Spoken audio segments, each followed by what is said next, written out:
everybody, I would like to explain something about Carol Baskin. I keep getting text messages and everything else here while I'm in Santa Rosa asking me about Carol moving her cats to Arkansas and closing Big Cat Rescue and selling Big Cat Rescue property. Let me just explain to you the scam that this woman has ran for years, okay?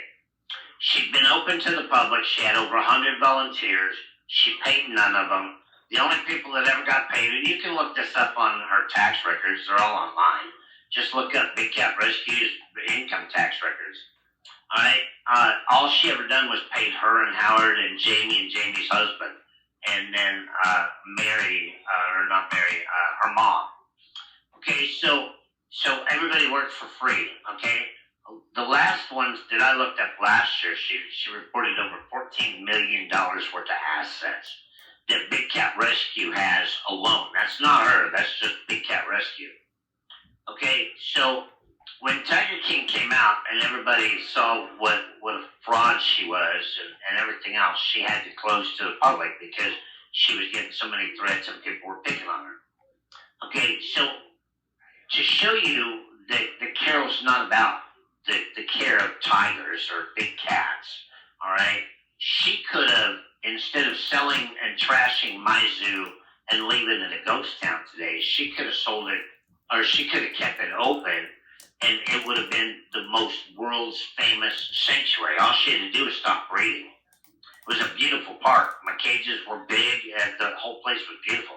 Okay, but instead, she let Jeff Lowe trash it for a year. Then she kicked Jeff off the property, and then she finished trashing it, and then she sold it for $140,000 with a 100-year contract that can never be a zoo or anything.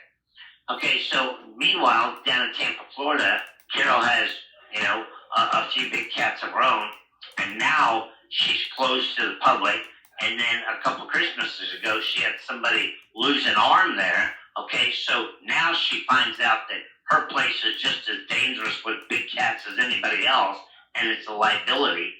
So she sends all of her big cats to Turpentine Creek in Arkansas, which is basically a global federation of animal sanctuary facility, which is Carol Baskin, right?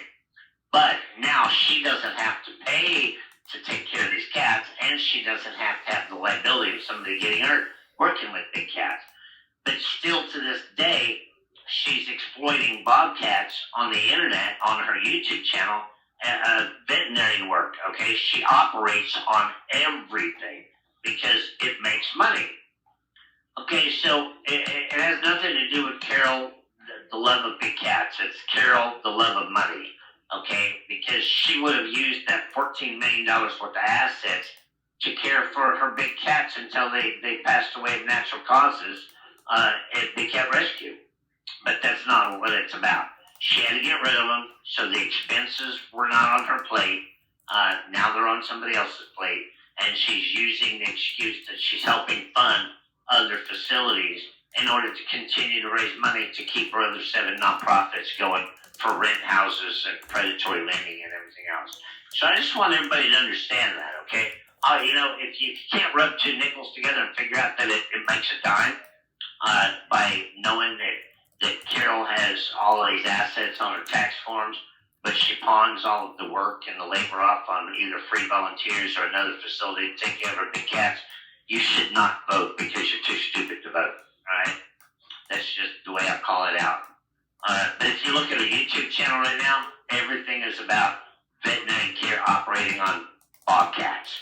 Because bobcats are simple to take care of. They're cheap, they're inexpensive, and at some point she can turn them loose and say they were rehabbed, and she doesn't have to keep paying to take care of them. So anyway, that's it for Carol Baskin. I hope I explained that to some of you people so you understand, all right?